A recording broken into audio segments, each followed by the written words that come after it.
بلی سے لے کر سانپ بچھو تک کوئی خدا ہونے سے بچ نہیں سکا ان کے ہاتھوں میں، سب خدا بنا لیے۔ ان کثیر گمراہیوں کے حالات میں بتاؤ میرے عزیزو، مشیت ایزدی کو جلال آ ہی گیا، رب ذوالجلال کے رحمت میں جوش تلاطم آ ہی گیا۔ جب حالات اس قدر دیگرگو خراب تھے تو پھر رب ذوالجلال نے اس زمانے فطرت کو ختم کرتے ہوئے عیسیٰ علیہ السلام سے جو زمانہ چل رہا تھا 570 سال گزر گئے، اللہ نے کوئی نبی نہیں بھیجا۔ حالات جب اس قدر خراب ہو گئے، رب ذوالجلال کی مشیت کو، اس کی رحمت کو جوش آیا، پھر مولا نے مکہ مکرمہ کی سرزمین کو منتخب کیا، اور پھر اللہ نے اس سرزمین کو منتخب کرتے ہوئے عظیم خاندان قریش کو منتخب کیا۔ قریش کے خاندان میں سے اللہ نے بنو ہاشم کو منتخب کیا، بنو ہاشم سے عبد المطلب اور عبداللہ کے گھر کو منتخب کیا، عبداللہ کے گھر سے بی بی آمنہ کے بطن کو منتخب کیا، اور پھر رب ذوالجلال نے تاریخ کی ان کالے اندھیروں کو ہمیشہ کو ختم کرنے کے لیے بی بی آمنہ کے بطن سے 12 ربیع الاول کو نور نبوت کو ظہور فرمایا، نور نبوت کو ظاہر فرمایا۔ تاریخ کا یہ وہ دن ہے جو پوری دنیا کا انقلاب لا چکا تھا، ایسی روشنی لا چکا ہے، ایسی روشنی کہ میں نے تقریر شروع کرنے سے پہلے ہی یہ بات عرض کر دی تھی، ایک عرب نے آدمی کا بول بالا کر دیا، خاک کے ذروں کو ہمدوش ثریا کر دیا، خود نہ تھے جو راہ پر اوروں کے ہادی بن گئے، کیا نظر تھی کہ جس نے مردوں کو مسیحا کر دیا۔ یہ سارا نور نبوت کا کمال ہے، یہاں سے تاریخ اسلام کی اب باضابطہ شروعات۔ اس لیے مجھے یہ پس منظر بیان کرنا ضروری تھا، یہ بیک گراؤنڈ بتانا ضروری تھا، سیاسی حالات کیا تھے، مذہبی حالات کیا تھے۔ اب تھوڑا جغرافیائی حالات بھی میں آپ کو بتا دوں، عرب کی لوکیشن کیا ہے۔ عرب کا لوکیشن جو ہے وہ دنیا کے بیچوں بیچ واقع ہے۔ عرب ایسی جگہ پر واقع ہے، اس کا 3 حصہ سمندروں سے ملا ہوا ہے اور ایک حصہ خشکی سے ہے۔ سمندر بھی بڑے بڑے سمندر اس کو گھیرتے ہیں۔ ویسٹ کی طرف قلزم سی جس کو کہتے ہیں بحیرہ قلزم، یہ آباد ہے، اور میڈیٹرین سی جس کو بحیرہ روم کہا جاتا ہے یا بحر متوسط کہتے ہیں، یہ پورا سمندر عرب سے لگتا ہے۔ اور اس کے ایسٹ کی طرف، مشرق کی طرف ہند مہاساگر جس کو کہتے ہیں انڈین اوشین، یہ آباد ہے، اور اس کے علاوہ اس کے جنوب کی طرف بھی انڈین اوشین ہے۔ یہ سمندر پورا گھیرا ہوا ہے عرب، اور جو شمال کا حصہ ہے جو خشکی ہے یہ ملک شام، یمن اور عدن یعنی اردن تک پھیلا ہوا اس کا حصہ ہے۔ اب اس کی جغرافیائی حالت یہ تھی کہ عرب کے اندر کثرت سے زمین پہاڑیاں رکھتی ہے آج بھی، اگرچہ مکہ میں انہوں نے کھود کھود کر پہاڑیوں کو ختم کیا ہے، لیکن آپ کو ایک سروے کے مطابق میں بتاؤں، آج کے فی الواقع عرب شریف کے اندر 20 لاکھ پہاڑیاں ہیں۔ 20 لاکھ پہاڑیاں، سلسلہ ہے پہاڑیوں کا، پوری زمین سنگلاخ ہے۔ پہاڑیاں ایسی نہیں کہ نرم و نازک پہاڑیاں جس پر میوہ اگتے ہوں، بڑے بڑے درخت اگتے ہوں، نہیں، پتھروں کی پہاڑیاں ہیں، کالے کالے پتھر۔ بعض پہاڑیاں تو ایسی ہیں جو آتش فشاں ہیں، یعنی جو شعلے اگلتی ہیں، آگ اگلتی ہوئے پہاڑیاں موجود ہیں۔ عرب کی سرزمین ان پہاڑیوں سے بھری ہوئی، اور ندی کے نام پر کوئی ندی نہیں، پانی کی قلت بہت کثرت سے، اگرچہ 3 طرف سے سمندر ہے لیکن زمین ایسی خشک ہے کہ عرب میں کوئی سرزمین پر سبزہ نہیں اگتا تھا، کھیتی باڑی نہیں ہوتی تھی۔ بارش کا حال یہ ہے کہ سال میں اگر 2-4 دن آ گئی تو ٹھیک ہے، ہمارے ہاں تو باضابطہ موسم چل رہا ہے، وہاں موسم آیا ہی نہیں کرتا، کبھی بوندا باندی ہو گئی، یہ برسوں سے ہے۔ عرب کی سرزمین خشک ہے، اور ہوا اور وہاں کی فضا کے اعتبار سے نہایت ہی گرم مانی جاتی ہے، گرم مانی جاتی ہے۔ آج اس سال ہم لوگوں نے حج کی سعادت جو حاصل کی، عرفات کے میدان میں 48 ڈگری چل رہی تھی گرمی، 48 ڈگری کی گرمی میں حجیوں نے حج ادا کیا ہے۔ ہمارے یہاں 37 ڈگری 38 ڈگری آ جائے تو ہا ہو کرتے ہیں، اور ہم باہر نکلنے کو پسند نہیں کرتے۔ وہاں 48 ڈگری میں بغیر چھت کے حجاج کرام حج کرتے رہے۔ اسی لیے عربوں کی سرزمین جو ہے نہایت گرم مانی گئی ہے، سرزمین پتھریلی، اور زمین سوکھی سبزہ نہیں اگاتی، بارش نہیں آتی، اوپر سے گرمی اتنی پھینکتا ہے سورج، چلچلاتی ہوئی دھوپ، اس فضا کا اثر طبیعت پر ہوتا ہے۔ آپ یہ سوچ رہے ہوں گے کہ یہ ویدر بتانے کی ضرورت آج کیا ہے؟ ضرورت ہے۔ موسم کے اعتبار سے انسانوں کی طبیعت میں فرق آتا ہے، جیسا موسم ہوتا ہے انسانوں کی طبیعت میں اثر پیدا ہوتا ہے، زمین کا بھی اثر ہوتا ہے، مٹی کا اثر ہوتا ہے، موسم کا اثر ہوتا ہے۔ عرب میں کثرت سے پہاڑیاں، سخت قسم کے پتھر، آج کی ہائی ٹیکنالوجی کے بڑے بڑے بلڈوزر لگ جاتے ہیں، مہینوں مہینوں تک کھودتے ہیں تو تھوڑا بہت حصہ بھی کٹ نہیں پاتا۔ ہم تو تقریباً 10 سال سے ایک پہاڑ کو کھودتے ہوئے دیکھ رہے ہیں، ابھی بھی عرب میں وہ کھود ہی رہے ہیں بلڈوزر، جبکہ ان لوگوں کے ہاں ٹیکنالوجی ہمارے ہاں کی طرح کی نہیں ہے۔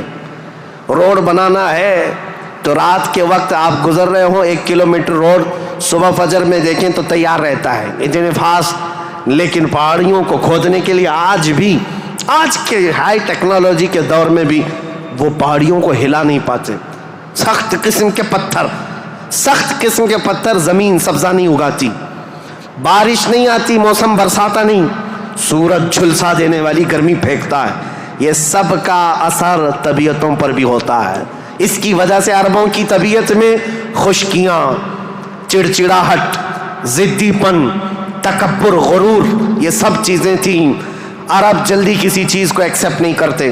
اور اب میں آپ کو یہ بھی بتا دوں کہ عرب کو عرب کہتے کس لیے تھے، عرب یہ نام کیوں پڑا تھا اس کا۔ یہ انسانوں کی طبیعت کے حساب سے میل کھاتا ہے، اس لیے میں عرض کر رہا ہوں عرب نام کیوں رکھا گیا۔ عرب کس کو کہتے ہیں؟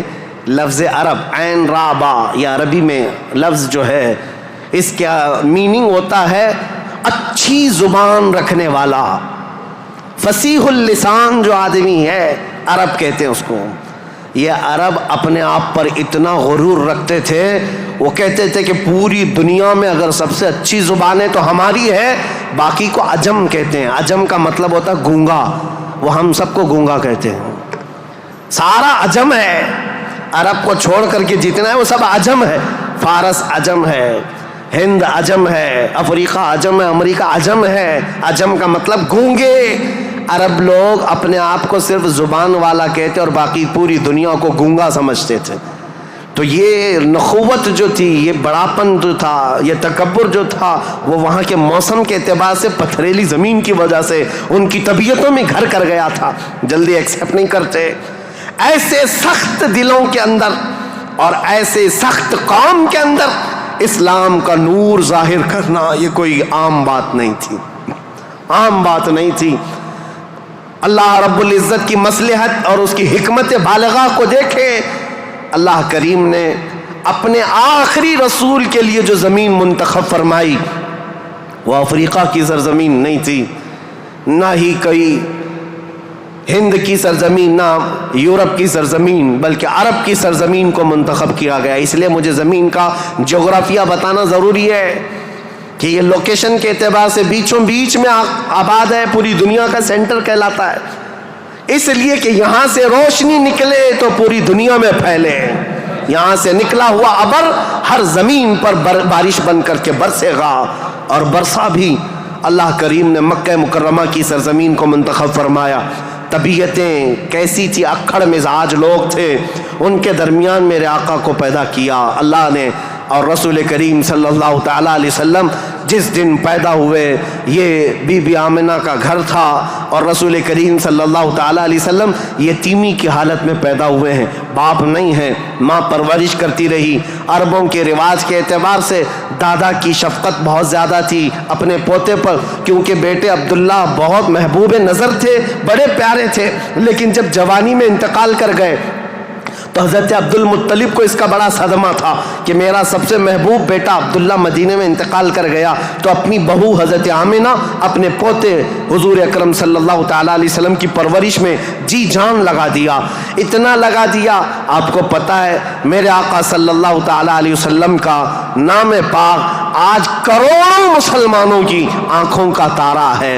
حضور کا نام جیسے ہی ہم محمد نام لیتے ہیں، ہم انگوٹھوں کو چوم کر کے آنکھوں سے لگاتے ہیں۔ یہ نام پاک عام نام نہیں ہے، اس نام پاک کو بزرگان دین تو ایسے تھے کہ حضرت محمود غزنوی کا نام سنا ہے، ان کے خاص وزیر تھے ایاز۔ ایاز کے بیٹے کا نام تھا محمد۔ محمود جو ہے سلطان محمود اپنے وزیر کے بیٹے محمد کو بہت پیار کرتے تھے۔ ایک دن جو ہے آپ ایاز کے بیٹے کو محمد کہہ کر نہیں بلا رہے ہیں، بلکہ کہتے اے ابن ایاز، اے ایاز کے بیٹے ادھر آ جا۔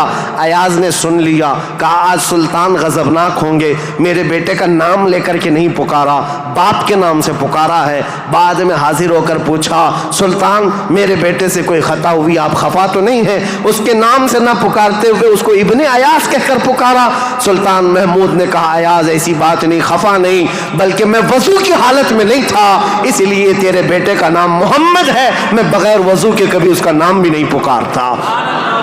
اور علامہ عبد الرحمن جامی فرماتے ہیں ہزار بار بشویم دہن ز مشک و گلاب ہنوز نامے تو گفتن کمال بے ادبیس۔ یا رسول اللہ ہزار بار میں اپنے منہ کو گلاب کے پانی سے، مشک و عنبر کے پانی سے دھو لوں، اس کے بعد بھی آپ کا نام پکارنا میں بے ادبی سمجھتا ہوں۔ یہ علامہ عبد الرحمن جامی۔ میں بات کیوں کہہ رہا ہوں حضور کے نام کی؟ یہ محمد نام کسی اور نے نہیں، حضرت عبد المطلب نے رکھا تھا۔ آپ کے دادا، آپ کے جد امجد جیسے ہی حضور کی پیدائش ہوئی تھی، گھر دوڑے دوڑے آئے تھے بی بی آمنہ کے، اور فوراً اٹھا کر کے گودی میں لے لیا اور خانہ کعبہ کے پاس آئے، اور خانہ کعبہ کے سامنے ہاتھ پھیلاتے ہوئے اللہ کی بارگاہ میں عرض کرنے لگے اللہم ھذا ابنی سمیتہ محمدا، اے اللہ دیکھ یہ میرا بیٹا ہے اور میں نے اس کا نام محمد رکھا ہے۔ عرب کے بہت سارے لوگ وہاں موجود تھے، یہ نیا نام تھا ان کے لیے۔ عرب میں جو نام رکھے جاتے ہیں وہ باپ داداؤں کے نام پر چلتے ہیں، وہاں پر نئے نام نہیں رکھتے، خاندانوں کے اپنے خود پرسنل نام چلتے رہتے ہیں، پرٹیکولر نام ہوتے ہیں، وہی نام رکھے جاتے ہیں۔ حضرت عبد المطلب نے نیا نام رکھا تھا، تو عرب کے بہت سارے قبیلے آئے اور پوچھا یا عبد المطلب لم سمیتک ابنی ابنک ھذا محمدا، اے عبد المطلب آپ نے لم سمیت ھذا محمدا، کیوں آپ نے اس کا نام محمد رکھا ہے؟ تو حضرت عبد المطلب مسکرائے اور کہا تمہیں پتہ ہے محمد کا نام کا مطلب کیا ہے، محمد کی میننگ کیا ہے؟ کہا محمد کہتے کسے ہیں؟ محمد اس کو کہتے ہیں جس کی سارے لوگ تعریف کریں، سب سے زیادہ جس کی تعریف کی جائے اس کو محمد کہا جاتا ہے۔ حضرت عبد المطلب نے کہا میں نے اپنے اس بیٹے کا نام محمد اس لیے رکھا ہے کہ جب بھی کوئی نام لے تو نہ چاہتے ہوئے بھی میرے بیٹے کی تعریف ہو ہی جائے۔ آج میرے آقا کی شان میں کسی کو گستاخی کرنا بھی ہو، میرے آقا کا نام محمد لیتا ہے تو پہلے حضور کی تعریف کر ہی رہتا ہے، وہ کر کے ہی رہتا ہے۔ عزیزان گرامی وقار، حضور اکرم صلی اللہ تعالیٰ علیہ وسلم کو حضرت عبد المطلب نے بڑی شفقت دی۔ عرب کے مشہور قانون اور وہاں کے دستور کے مطابق کہ عرب لوگ اپنے بچوں کی حفاظت کے لیے، یعنی ان کی زبان کی حفاظت کے لیے دیہاتوں میں بھیجتے تھے کہ ان کی زبان محفوظ رہے۔ شہروں کی زبان جو ہے مکس ہو جاتی ہے، جیسے ممبئی کی زبان، اس کا کوئی عطا پتہ نہیں ہے، اس میں یو پی بھی ملا ہوا ہے اور راجستھان بھی ہے، گجراتی بھی ہے، کرناٹکی بھی ہے، سب ملا کر کے مکس ہو گئی کیونکہ ہر جگہ کے لوگ یہاں پر موجود ہیں۔ یہ شہر ہے اور شہروں میں ہر علاقے کے لوگ آتے ہیں، اپنی اپنی تھوڑی تھوڑی سی باتیں اس میں داخل کر دیتے ہیں اور یہ ایک مکسچر لینگویج بن جاتی ہے اور اس کو پتہ ہی نہیں رہتا اس کی اوریجنل لینگویج کیا تھی۔ مکہ ایسا تھا کہ ہر جگہ سے لوگ آتے تھے، حج کے لیے آتے تھے اور کئی کئی مہینے رہتے تھے، تو کچھ لوگ عربی جانتے نہیں تھے، کوئی فارسی اس میں داخل کر دیا، کوئی الگ زبان عبرانی داخل کر دیا، سریانی داخل کر دیا، تو وہاں پر زبان کی حفاظت کی بہت ضرورت تھی کیونکہ اس دور میں سب سے بڑا اگر کوئی عہدہ تھا تو زبان کا تھا۔ زبان جس کی اچھی ہو وہ عرب میں سب سے زیادہ عزت والا تھا، تو اس کے لیے مائیں اپنے بچوں کی زبان کی حفاظت کے لیے بچپن میں ان کی پرورش مکہ میں نہیں کرتی تھی، باہر بھیجتی تھی۔ اس رواج کے چلتے ہوئے 6 مہینے کے بعد حضور صلی اللہ تعالیٰ علیہ وسلم 6 مہینے حضرت آمنہ کی گود میں تھے، پھر وہ حلیمہ سعدیہ کے بخت چمکے، نصیبے چمکے کہ وہ دایا تھی بنو سعد قبیلے کی، طائف سے آگے ایک علاقہ بنو سعد آج بھی موجود ہے، طائف سے 80 کلومیٹر دور، وہاں سے وہ آئی تھی، 180 کلومیٹر کا سفر کر کے آئی تھی، اور مکہ مکرمہ میں انہوں نے رسول پاک صلی اللہ تعالیٰ علیہ وسلم کو گود لے لیا۔ تفصیلات میں نہیں بتا رہا ہوں، تاریخ ہے کیونکہ ہم مولد شریف میں تفصیلات بیان کرتے ہیں، یہ تاریخ اسلام ہے، اس کے لیے میں چلتی چلتی مختصر جھلکیاں رکھ رہا ہوں۔ حلیمہ سعدیہ لے کر گئیں، 2 سال پرورش کر کے واپس لے آئیں حضرت آمنہ کے گھر۔ حضرت آمنہ اپنے نور نظر کو لے کر ساتھ رہتی۔ جب حضور کی عمر 6 سال کی ہوئی تھی تو 6 سال کی عمر میں حضرت آمنہ مدینہ نکلیں، کیونکہ ان کا ننیحال بھی تھا اور اپنے شوہر حضرت عبداللہ کی قبر بھی وہاں تھی۔ انتقال کے بعد سے وہ گئی نہیں تھیں، تو اپنے بیٹے کے بڑے ہونے کے بعد حضور صلی اللہ تعالیٰ علیہ وسلم کو لے کر کے وہ مدینے گئیں، ننیحال گئیں، اور اس کے بعد یعنی حضور کے ننیحال اور پھر واپسی میں حضرت عبداللہ کی قبر سے ہوتے ہوئے آ رہی تھیں، وہاں کی بیماریاں حضرت آمنہ کو بھی جکڑ لیں۔ ایسی بیمار ہوئیں کہ ابوا ایک جگہ ہے بدر کے قریب، ابوا مدینہ اور مکہ کے بیچ میں، حضرت آمنہ وہ زیادہ دیر آگے چل نہ سکیں، وہیں پر آپ کی وفات ہو گئی۔ حضور پاک صلی اللہ علیہ وسلم کی عمر پاک 6 سال کی ہے، خود رسول محترم صلی اللہ علیہ وسلم نے اپنے ہاتھوں سے اپنی ماں کو دفن کیا۔ حضور کے ساتھ اس وقت آپ کے والد کی ایک کنیز تھیں ام ایمن، یہ ساتھ رہتی تھیں، اور بس حضور صلی اللہ تعالیٰ علیہ وسلم واپس مکہ جب آئے، حضرت عبد المطلب کو جیسے پتہ چلا کہ حضرت عبداللہ کی بیوی آمنہ بھی انتقال کر گئیں، وہ فرط غم میں، جوش غم میں حضور صلی اللہ تعالیٰ علیہ وسلم کو ایسے قریب کر لیے کہ ایک لمحے کے لیے بھی اپنے آنکھوں سے اوجھل نہیں ہونے دیتے۔ لیکن ہوا کیا، مشیت ایز دی جو چاہے، 8 سال کی عمر تھی میرے آقا کی، دادا حضرت عبد المطلب بھی فوت ہو گئے۔ یہ دور گزرتا گیا، دادا حضرت عبد المطلب نے اپنے انتقال سے پہلے اپنے بیٹے حضرت عبداللہ کے سگے بھائی جناب ابو طالب کے حوالے کر دیا تھا اپنے اس پوتے کو۔ حضور صلی اللہ تعالیٰ علیہ وسلم کو جناب ابو طالب کے حوالے کر دیا اور کہا کہ تم اس کی نگرانی کرنا۔ تو جناب ابو طالب نے ایسی نگرانی کی کہ ابو طالب کے گھر میں بیٹے تو ہوئے، ان کے بیٹے عقیل ہیں، ان کے بیٹے جعفر ہیں، ان کے بیٹے حیدر کرار، علی و مرتضیٰ ہیں، لیکن حضور صلی اللہ تعالیٰ علیہ وسلم کی پرورش میں ایسا کمال کا کردار ادا کیا کہ اپنے بیٹوں کو بھی کچھ نہیں سمجھتے حضور کے آگے، حضور اکرم صلی اللہ علیہ وسلم کے آگے۔ ایک روایت جو ہے بدن میں رونگٹے کھڑے کر دیتی ہے۔ میں آج بھی بحث نہیں کروں گا ایمان ابو طالب کے متعلق، ہمارا قتل آرا بحثوں میں سے ہمارا ٹاپک آج تاریخ اسلام ہے، لیکن ان کی پرورش کا انداز ایسا تھا۔ صرف ایک بات اگر میں بتا دوں، شعب ابی طالب میں جب 3 سال تک مکہ والوں نے حضور صلی اللہ علیہ وسلم کا بائیکاٹ کیا تھا، سوشل بائیکاٹ، کبھی بھی حملہ ہونے کا اندیشہ رہتا تھا کہ لوگ آ کر کے حضور کو قتل نہ کر دیں۔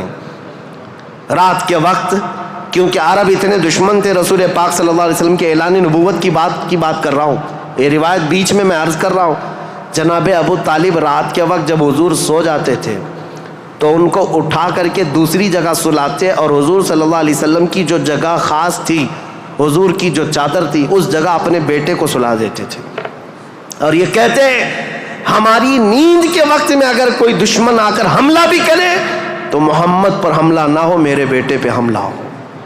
یہ کمال کی شفقت کے ساتھ انہوں نے پرورش کی ہے رسول اللہ صلی اللہ علیہ وسلم۔ جب آپ کی عمر پاک 12 سال کی تھی حضور اکرم صلی اللہ علیہ وسلم کی، جناب ابو طالب کے ساتھ آپ تجارت کے لیے نکلے ملک شام، کیونکہ خاندانی مشغلہ تھا تجارت، ابو طالب ساتھ میں لے کر کے گئے۔ یہ وہ ٹرننگ پوائنٹ ہے تاریخ کا کہ بیچ راستے میں ایک بحیرہ راہب، ایک عیسائی پادری تھا، جہاں پر یہ قافلہ رکا تھا، بحیرہ راہب نے دیکھ کر کے ہی کہا ہذا سید المرسلین، یہ رسولوں کا سردار آیا ہے۔ عیسائیوں نے پوچھا تمہیں کیسے پتا؟ کہا میں نے ان کو دیکھا، یہ 12 سال کی عمر کے، جب یہ آ رہے تھے رات کے وقت پہاڑوں کے اوپر سے اتر رہے تھے، میں نے دیکھا کہ سارے پہاڑ سارے جتنے بھی درخت ہیں وہ اس 12 سالہ لڑکے کے لیے سجدے میں گرے ہوئے ہیں، اور میں نے دیکھا کہ دن میں یہ جب چلتے ہیں تو سورج کی روشنی ان پر نہیں پڑتی، بادل کا ایک سایہ ان کے اوپر سایہ بنائے ہوئے چلتا ہے، بادل کا ایک ٹکڑا سایہ بنائے ہوئے چلتا ہے۔ یہ بحیرہ راہب نے ابو طالب کو بلا کر پوچھا یہ کون ہے؟ کہا میرا بھتیجا ہے۔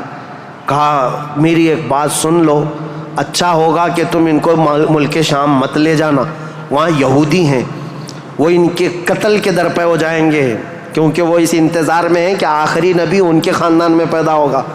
یہ تو تمہارے خاندان کا نصیبہ ہے، اگر تم لے جاؤ گے تو یہودی قتل کر ڈالیں گے، تم یہیں سے ان کو واپس مکہ لے جاؤ۔ جناب ابو طالب گھبرا گئے، ڈر گئے، کہا کہ میں اپنے اس بھتیجے کو ملک شام نہیں لے جاؤں گا۔ بیچ راستے سے ہی رسول پاک صلی اللہ تعالیٰ علیہ وسلم کو لے کر وہ مکہ واپس آئے۔ یہ وہ بشارت تھی، 40 سال کے بعد حضور نے اپنی نبوت کا اعلان فرمایا، لیکن خبریں تو 12 سال سے ہی مشہور ہو چکی تھیں، خبریں ہو چکی تھیں۔ بحیرہ راہب نے یہ کہا۔ اس کے بعد حضور پاک صلی اللہ تعالیٰ علیہ وسلم تجارت کو اپناتے رہے۔ جب آپ کی عمر پاک 25 سال کی تھی تو مکہ مکرمہ کی ایک معزز خاتون، بڑی مالدار خاتون تھی، حضرت خدیجہ، جن کے 2 شوہروں کا انتقال ہو چکا تھا۔ اب وہ کسی سے شادی کرنے کے موڈ میں کبھی نہیں تھیں، لیکن وہ بڑی مالدار تھیں۔ انہوں نے اپنا مال تجارت کسی کو دے کر کے، انویسٹ کروا کر کے تجارت کرواتی تھیں۔ جب ان کو پتہ چلا محمد صلی اللہ علیہ وسلم بڑے امانت دار ہیں، بڑے ہی دیانت دار ہیں، تو اپنا مال ان کو دیا اور کہا کہ تم تجارت کرو اور نفع کما کر کے لے آؤ۔ رسول پاک صلی اللہ علیہ وسلم ان کا مال تجارت لے کر ملک شام گئے، اور اتنا نفع ہوا اس مال میں۔ واپس جب آ رہے تھے تو حضرت خدیجہ کا ایک غلام میسرہ تھا۔ حضرت خدیجہ نے کہا تھا میسرہ تم ہمیشہ محمد پر نظر رکھنا، دیکھتے رہنا یہ کیسی کیسی تجارت کرتے ہیں، کتنا نفع کرتے ہیں، اسی لیے نہیں کہ خرد برد ہوگا، اس لیے کہ مدد کے طور پر۔ جب یہ قافلہ واپس مکہ آ رہا تھا، اب پھر ٹرننگ پوائنٹ ہے یہاں پر، حضرت خدیجہ اپنے گھر کے بالا خانے پر بیٹھ کر کے اپنا نفع شدہ قافلہ جو مکہ میں داخل ہو رہا ہے اس کو دیکھنے کے لیے بیٹھی ہوئی تھی۔ بڑا گھر تھا، بڑا محل تھا۔ جب وہ اوپر سے نظارہ کر رہی تھی، وہیں سے دیکھ کر کے وہ گرویدہ ہو گئی کہ اتنی دور سے دیکھ رہی تھی، قافلہ صاف نظر نہیں آ رہا تھا، لیکن چہرہ محمد سب سے زیادہ چمکتا ہوا نظر آ رہا ہے۔ حضرت خدیجہ کہتی ہے میں نے چاند کو بھی اتنا تیزی سے چمکتے نہیں دیکھا جس طرح ملک شام سے یہ لوٹتا ہوا قافلہ محمد کا چمکتا ہوا چہرہ لے کر آ رہا تھا۔ حضرت خدیجہ کہتی ہیں عجیب حالت تھی، قافلہ تو تجارت کر کے آ رہا ہے، لیکن میں نے دیکھا اس قافلے کے اوپر جو دھوپ کا وقت ہے، اس وقت آسمان کا ایک ٹکڑا، بادل کا ایک ٹکڑا سایہ بن کر کے چلتا ہوا آ رہا ہے، جس طرف محمد جا رہا ہے اس طرف وہ ٹکڑا بھی چلتا جا رہا ہے۔ آگے پیچھے نہ جانے کون سی مخلوق چل رہی تھی۔ حضرت خدیجہ کا دل یہیں سے بے قرار ہوا۔ ملک شام سے تجارت کر کے واپس آنے کے بعد، جبکہ حضرت خدیجہ کی 2 شادیاں آلریڈی ہو چکی تھی، انتقال ہو چکے ان کے شوہروں کے، 40 سال کی عمر ہو چکی تھی، شادی کرنے کا کوئی خیال نہیں تھا، لیکن حضور پاک کے چہرے پاک کو دیکھنے کے بعد، ان کی خصوصیات دیکھنے کے بعد، نفع لیتے ہی آپ نے پیغام بھیج دیا محمد صلی اللہ تعالیٰ علیہ وسلم سے، کہا کیا آپ مجھ سے نکاح کرنا چاہیں؟ وہ روح محمد صلی اللہ تعالیٰ علیہ وسلم کی گرویدہ خاتون، ان کا پیغام پہنچتے ہی رسول پاک صلی اللہ تعالیٰ علیہ وسلم نے خود سے قبول نہیں کیا، اپنے چچاؤں اور پھوپھیوں کے درمیان اس مسئلے کو رکھا۔ جناب ابو طالب تھے، سارے پھوپھیاں اور چچا بیٹھے، ان کے سامنے رکھا کہ حضرت خدیجہ کے پیغام نکاح آیا ہوا ہے۔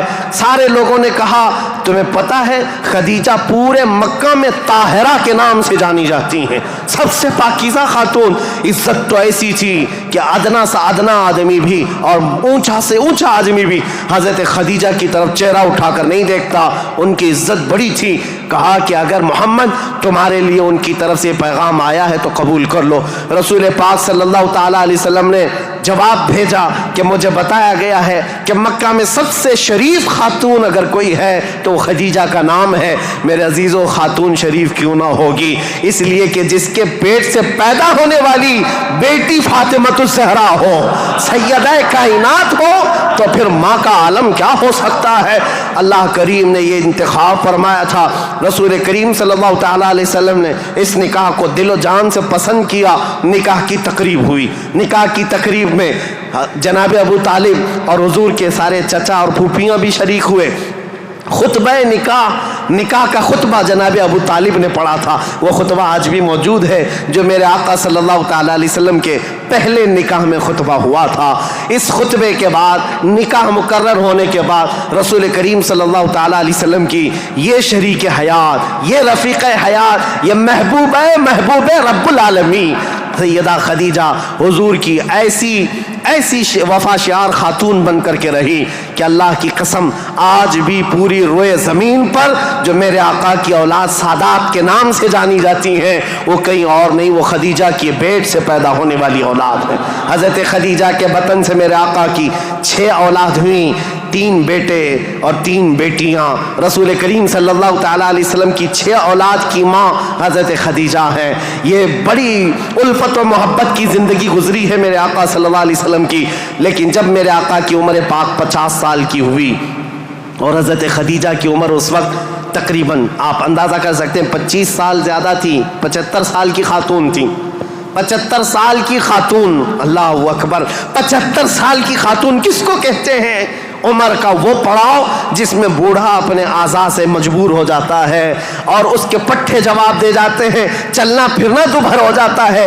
لیکن قسم خدا کی جب میں یہ روایت پڑھتا ہوں کہ جب رسول کریم صلی اللہ تعالیٰ علیہ وسلم 3000 فٹ اونچی پہاڑی غار ہرا میں جا کر عبادت کرتے تھے، کبھی 2 دن تک نہیں آتے تھے، تو 75 سال کی یہ خاتون دن میں 2 مرتبہ پہاڑی پر جاتی تھی کھانا لے کر کے اور اترتی تھی۔